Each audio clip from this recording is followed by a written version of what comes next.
Welcome to the MS Gym podcast. I'm your host, Jody Feltham, and it's about to get real as we listen to the victories and struggles of our own MS Gym members.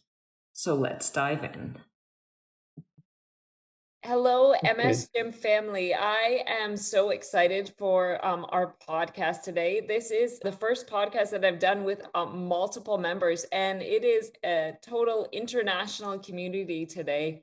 And, we're all in for a real treat here with our own musical collaboration buddy group from around the world. So thank you all for joining me today on this podcast. And I'm just going to do kind of a brief introduction of our group members, and I'm going to have each of them share a little bit about themselves. So, Dean, would you share a bit about yourself? Sure. I'm Dean Kramer, 70 years old, from the United States, living in Germany. I've been playing music since I was like 4 years old and writing songs and composing since I was 14. And as MS took the use of my hands away, I now work pretty much exclusively with software and a MIDI keyboard. Wow, that's awesome. And I've had opportunity to listen to some of your music on YouTube, and we're certainly going to link our podcast notes to some of your collaborations and your own personal work, so that many of our other MS Gym members and the hearers of the podcast can also hear about your masterpiece. That would be wonderful. Yeah. Okay. Susan, would you share a bit about yourself? Yeah, hi, I'm Sue Smarodin. I live in St. Louis, Missouri, which is in the middle part of the United States. And I play flute. I started playing in elementary school and have played for, forever. And playing my instrument and playing in a group and collaborating with people, it just gives me joy. It makes my soul happy. So with MS trying to take away so much of the good parts of our lives, I just love being in this group. That's great. And have you had any interruptions because of perhaps MS symptoms in regards to your ability to play the flute? Well, kind of. I play in an adult volunteer concert band, and we have been on hiatus for the last year because of COVID. But when we get back together, I'm not sure I will be able to walk the distance from the doorway to the venue to the stage, up the steps, on the stage, around to my place. So I haven't yet, but I believe because of COVID, but I honestly believe I'm not going to be able to play in my band anymore, which is a huge loss to me. But with the help of this group, I can handle that. None of us will really know what life looks like on the other side of COVID. But I'm so glad that you have this community to help you process whatever your new normal looks like. Okay, Aldo, I'd love to learn more about your story. Okay. Well, I'm from Belgium. I always loved music. I cannot really fix a date on that. I think it started when I was young.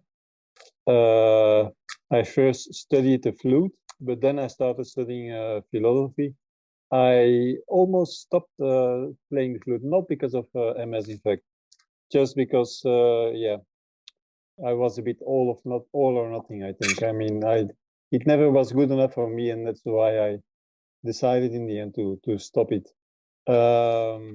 But a lot of music, of course, goes on.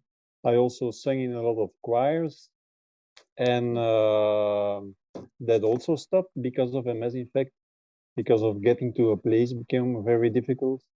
But now with COVID, I started to sing, and I really enjoy that. Yeah. That's Yeah. wonderful, Aldo. And I know I've read a lot of you're a real poet as well too. And I know in the membership I've read some of your poetry too. And I understand that's part of you help out with lyrics in some of the songs as well. Your Yes. poetry Yeah. goes into that as well. So Mhm. you're a Yeah. man of many talents. Christina, will you share a bit about yourself? Sure. So I'm Christina Tutterow. I live down here outside of Asheville, North Carolina. And kind of my experience of music, I'm kind of like Aldo. I can't remember a time when it wasn't important to me. Um, I was very, very shy as a child, and I think up until age 12, I probably sang more than I spoke, just because it was easier for me. So I have always loved music. I started dance class when I was 6 years old and did that through high school because it was just, and I think for me it was the movement with the music was really important. And my mom, so kind of a musical family. My dad sang in a lot of community choirs as well as church choir. Mom played the piano. My sister and I sang in choir. My brother actually has 2 or 3 bands that he's part of right now, and he's doing gigs, getting back to doing gigs now after COVID. So mom got a piano, dad bought her a piano when I was around 11, and it had one of those, I don't know if y'all remember the cutouts that you put over the keys where you put you find middle C and then it's got the rest of the keys lined up. And I decided I was going to teach myself how to play the piano. So I did that, and I still play now. So it's just always kind of been part of my life. You know, I sing every time a song comes on. I've always got music growing in my head. I wake up with music. I go to sleep with music in my head. So it's just always there. So Christina, from what I understand, you are one of the kind of not in a bad way, one of the instigators of the group, I guess. I am. So I had a buddy group before, and it never really kind of took off. And again, I was the one that had kind of started it. And one other person was we were trying to get it going, and it just never went anywhere. So when I think Deborah did a coffee chat around buddy groups, and I came on there and I said, look, I've got one. It's not really going anywhere, but I've got this great interest in music. Is there a buddy group for that? And Deborah said, no, there isn't. You should form one. And I thought, I've already failed one buddy group. What are you doing to me? But I did. And like I said before, B. Anise and I kind of, teamed up and said, well, all right, we're going to form one. And she and a couple others have come and gone, but we've kind of got this group now that seems to be, we seem to be really, really compatible and really supportive of each other and sharing our love of music and lots of other things too. It's not just music, but just finding a lot of friendship and support in this group. So I'm grateful for all of them. And like Marissa said, we all kind of pitch in and do our own thing, and everybody's got a part within the group, but it seems to work really well, and it's been great. That's awesome. And you know what, I know we're recording this on Zoom, but you can feel the chemistry. You know what, they all were on the chat before I got on here as the host, and you could feel the chemistry. Even when I got on, they were all chatting with each other and just smiling. It felt like they're kind of like long lost family members, like from around the globe. So Marissa, we want to hear from you. Certainly, last but not least, will you share a bit about your story? Yes, absolutely. Music has always been a part of my life. I've been playing since I was 5, and was pretty serious about classical guitar for a while. My husband and I chose day jobs, and life stopped being fun. And when things calmed down a little bit, we started to have fun with music. I got an electric guitar. We were recording things. And I started playing with my husband in a cover band, electric bass guitar. Things were just starting to get fun in my life, having these opportunities to make music a part of my life. And then I got this diagnosis, and it was heartbreaking. And I started to lose my ability to use this foot percussion instrument I was using that accompanied me when I was playing. And I was so scared of losing my hands. And then I found the MS Gym, and it gave me a lot of hope. But we had COVID, and that had to kind of stop too. And Christina had started this group, and it's been really, really nice for me to be with a group of musicians. We can talk about things together, and to collaborate has been really just uplifting for me too. And I'm inspired by everyone in our group. I really have learned something from Dean, because Dean can make music no matter what. And I'm always in the back of my mind afraid, like, well, what if my hands stop working? What do I do? And Dean has figured out how to create music with software. And I'm inspired to learn how to do that as well. So no matter what, I'll always have a way to make music. And I do feel confident with the MS Gym that I'm going to keep my hands working really well. Marissa, I remember you mostly from your post that you did in the membership and in the members only corner for our paid members, and so many of your victories were about you getting out there and playing, obviously before COVID, but there's a picture Yes. of you and you had your guitar in your hand, and like, Yeah. you were like rocking it out. So When I first joined the MS Gym, my big motivation was to be able to play standing on stage again. That was just so fun.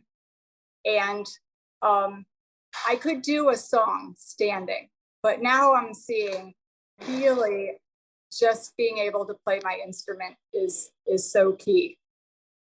And having a group to play with, again, with everything going on, has really been so inspirational for me. great. And it really sounds like, you know, the whole essence of this group is meeting a need in each of your life. And it sounds very fulfilling. You are all different ages and stages in life. As I look at all your videos there, and I'm sure that you all have so much to learn from each other and grow from each other. So I'm so grateful for the group, and I'm so grateful that, you know, it was formed. Marissa, before, when we were chatting earlier, you were kind of giving a great synopsis of everyone's role in the group. So would you Yes. share that again? Absolutely. So we just decided to start working on our own songs together, and everyone has something to contribute. Dean can set everything up so that we have our rhythm. Dean is an excellent composer and singer. I make bass lines, and actually the first song I've ever composed where I made the bass line first, I got to do with Dean, which was really exciting. Aldo is an excellent poet and an excellent singer. And our first collaboration, he contributed by writing the song, and it's very, very profound words. We have Susan, who's contributing her beautiful flute playing that we're going to incorporate, and Christina and her beautiful singing voice we're going to start incorporating as well. But everyone's got something to contribute, and that's really what's so special about this group. And also, with COVID and virtual meetings, it's like we can do so many things we never even thought we would be doing, working across the world to make music together. It's pretty amazing. That does sound So incredible. Would you share with some of the challenges that you guys face? You know, obviously meeting on Zoom is the only way you could actually do it, being international. But what kind of things have you found have been problematic? Well, there's a problem in the technical aspect called latency. We would love to be able to play at the same time online, Yeah, yeah. make a song happen. That would be awesome. But we can't because of the technical issues.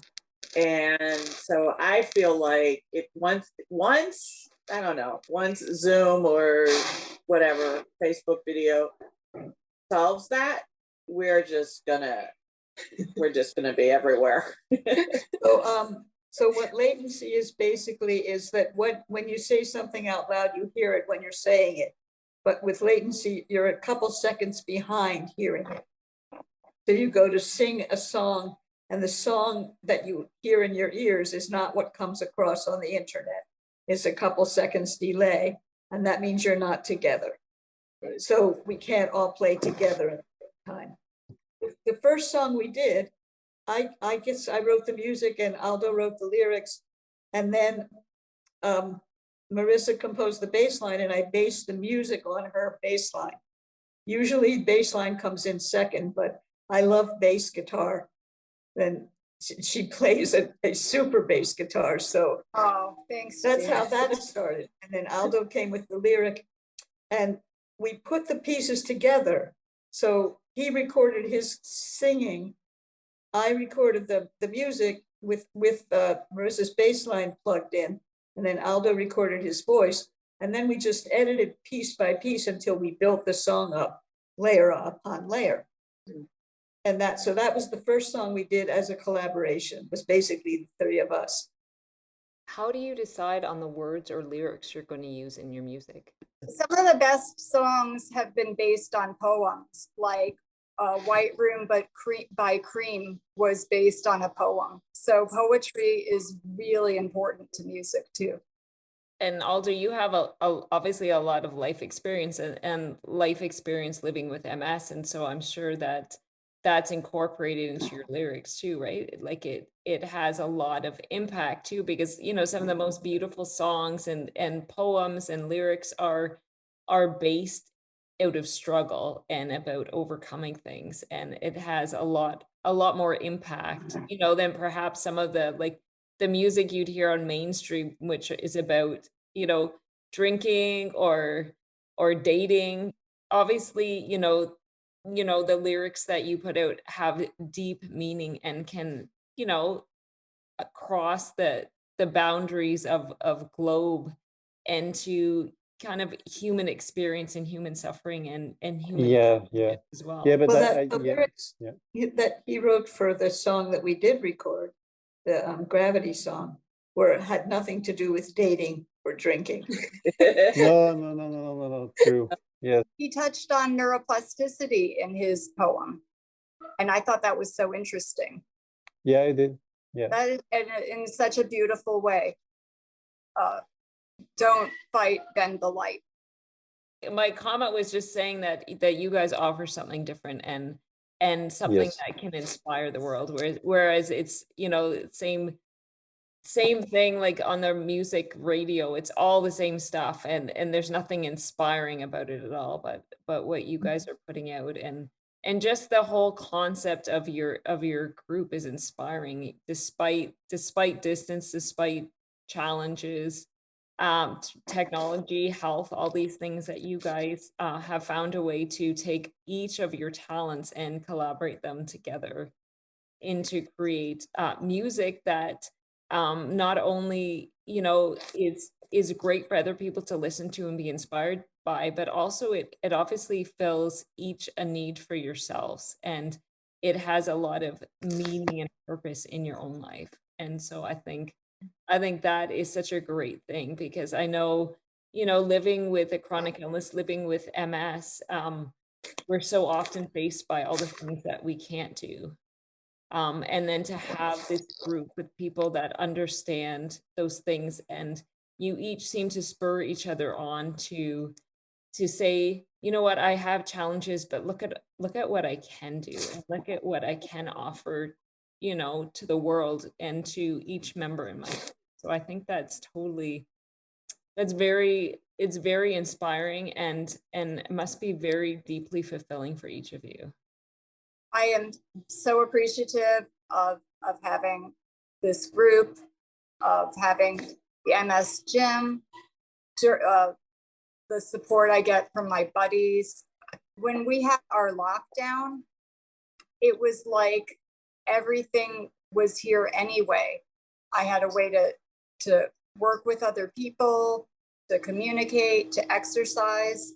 It's really incredible how much we have because of technology and the way things are set up with the gym, with our technology to email music parts to one another. Christina was telling me that you guys meet every Wednesday as a buddy group. So what does a meeting with you guys look like?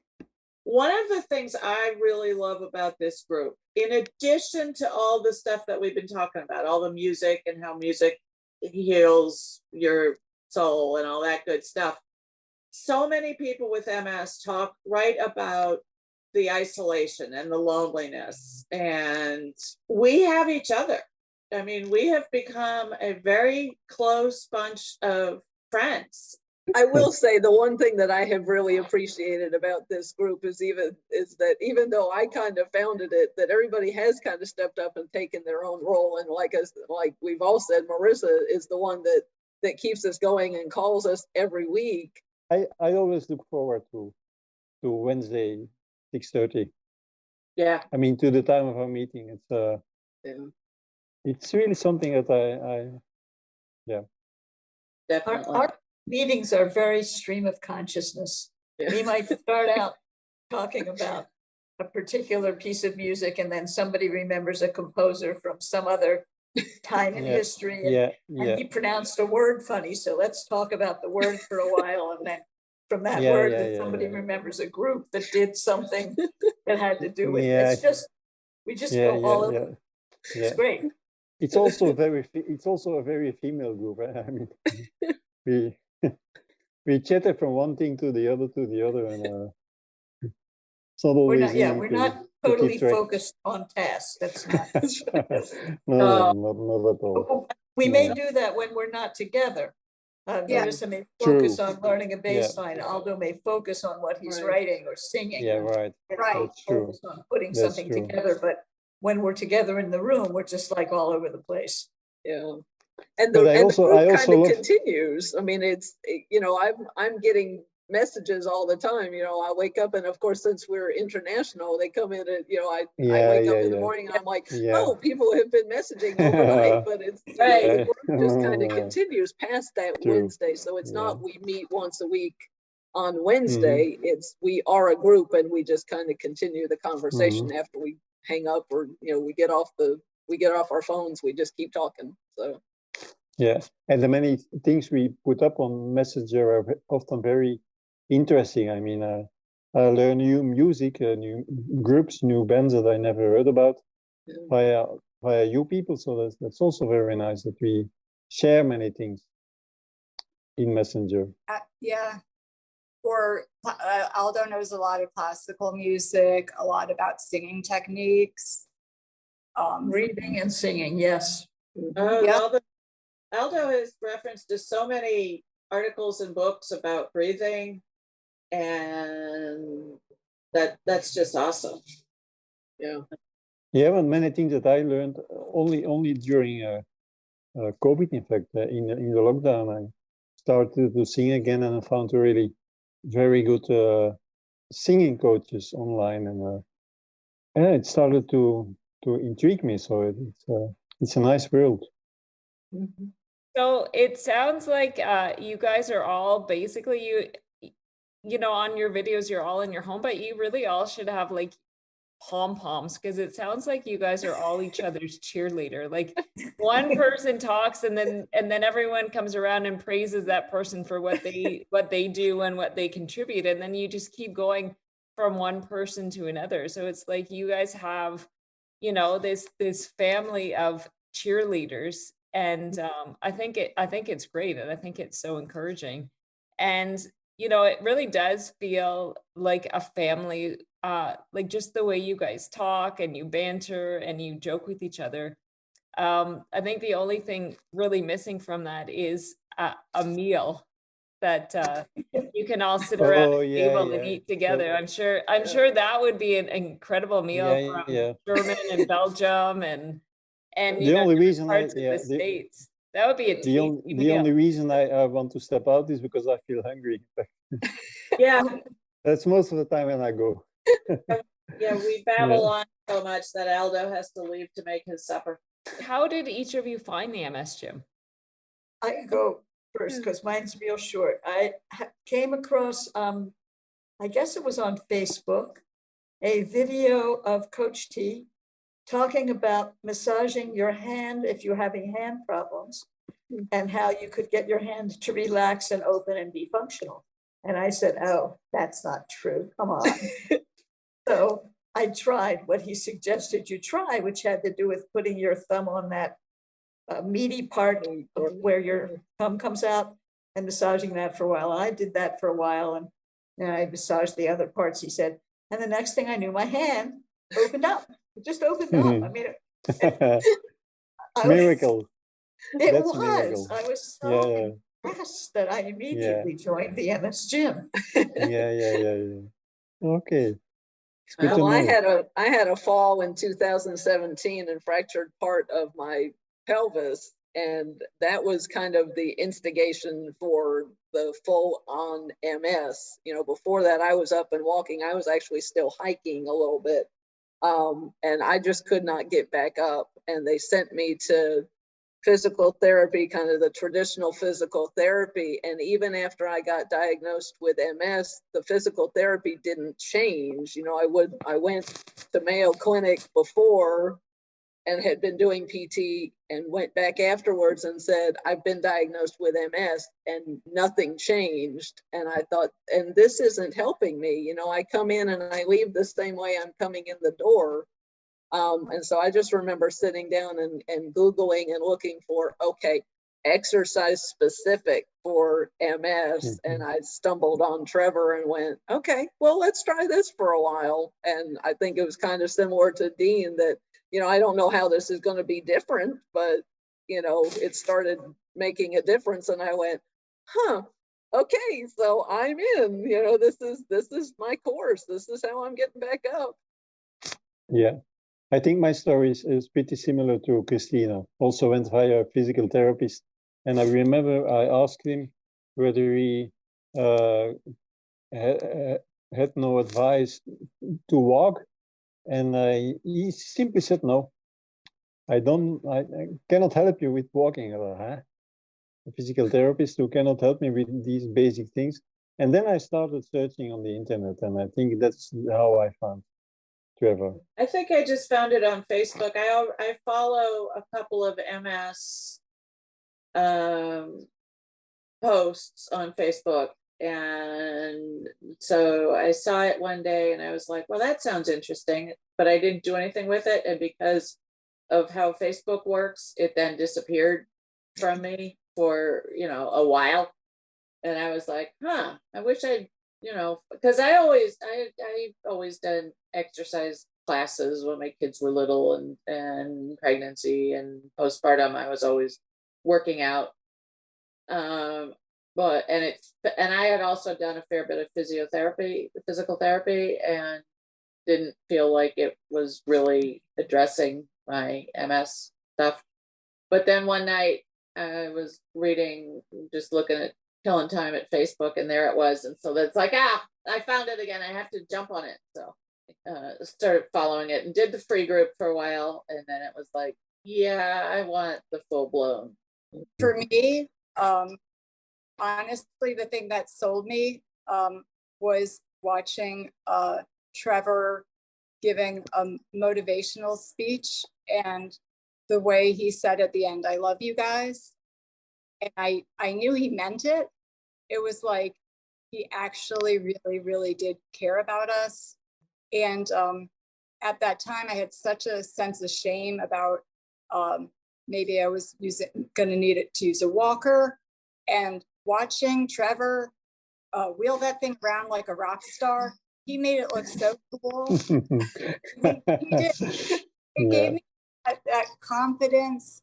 And playing music does that for me as well. It brings me that confidence back. And I have to say too, BGB helps me play faster. If I have a really hard run of notes I got to play, I put myself into BGB, my fingers work better. That's so neat. All of you, have your own stories about how you found the MS Gym and how you saw the improvements. And I know this saying will be lost on some of you, but it sounds like you've all drinking the proverbial Kool-Aid. And I guess because it's MS, maybe it'll be orange Kool-Aid.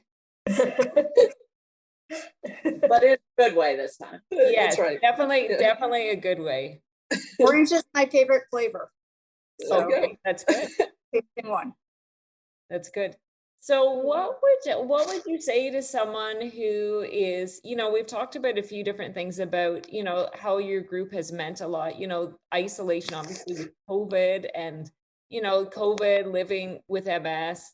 And I imagine that, in different parts of the world, like, although I'm not sure in Belgium how common MS is or what kind of communities you have. What would each of you say that you've learned, from community with each other from the MS Gym about, reaching out in regards to isolation or not feeling so alone? Like, because I want to use this podcast to also encourage, obviously people that are listening to, maybe they are in a really challenging spot or feeling like some of the losses that they've gone through because of MS or lost some of their abilities, or at least for now, there's no saying that they can't get them back. But what advice would you have to, your fellow, maybe they're not even in the MS Gym, but just your fellow MS family around the world? Life is not over. It's different. It's different, but it's not over. I think what I really appreciate about this group is that we're not focusing on our MS. We're not spending an hour each week talking about the challenges of MS. It comes up because we all have MS. But what we talk about is all these other things. We, like Dean said, we start with music and then we veer off and we talk about food. One week it was olives. Aldo had dropped all his olives on the floor, so we talked about what happened with the olives. So I mean, it was, it's just the need for connection, not dwelling on your condition, but reaching out and finding people who understand, but still, see you as a whole person who has all these other things going on that we can talk about, and we just make those connections. Right. Keep making connections. Taking the risk to reach out is the part. I mean, once you find your people, wherever you may find them, things can get better for you in terms of isolation. But you have to take that risk, whether it's the MS Gym or any other MS group, or somebody some woman came up to me on the street. I was on a scooter and she walked funny, and she came over to me and she said, "Do you have MS?" I said, "Yes," and she's right in my neighborhood. And and then one of my caregivers has another patient who also has MS, and so she made that connection between us. We're all around the place, and you just have to take the risk of asking for connection to begin. Christina, what I really appreciate what you said is that, you obviously you do talk about MS. It obviously comes up in your conversation, but that's not your identity. And I think that's such a gift that, this group that you have this community. And yes, you have this community because you met through the MS Gym, and yet you get to explore so many different parts of your life and your experience, and you get to focus on your identity as, people that love music and love being in community with each other. And MS just happens to be on the back burner. And I think that is such such a valuable gift, because I know, for myself, and I know for so many others, MS can be so all consuming, because, it's not something that you just suddenly forget that you have it, but to have a community of people around you that you can have love and passion, um, focused on other things of your life that have such deep significance and deep meaning to you. It's really a gift. And I think that's such a great point that you bring up. So as we kind of close off, is there any other comments from you guys, like parting words or things that you would love to share with, with our community? You wrapped it up perfectly, Jody. Oh. Yeah, I have nothing more to say. Maybe other people will. yeah, I think you put it really well about that we have we all have MS, and we all have MS challenges, and we talk about those challenges and we don't ignore it, but it's not the only aspect of our lives. We talk Right. about the other stuff, and we, like you said, we're organized around our passion for music. And there's always a way. You might have to do modifications, but there's always a way to get to do something that you want to do. You can always find a way. Thank you so much for meeting with me today. I know it's taken an hour of your time, and I'm sure Aldo is very hungry for supper. If he hasn't had it. I certainly would be at It's starting, 7:30 at night. It's about Yeah. time to start, yeah.